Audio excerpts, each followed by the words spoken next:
नमस्कार दोस्तों, आप कैसे हो।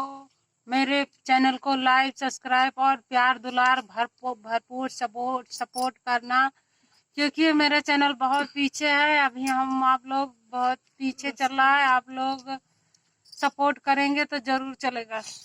ने बुलवा के तारे यार बंसी बजावे, ने बुलवा के तारे यार बंसी बजावे, हम तो जानी अपन मम्मी बुलावे, हम तो जानी मम्मी बुलावे, नजरिया से मार राजा हम इनका बुलावे, नजरिया से मार राजा हम इनका बुलावे।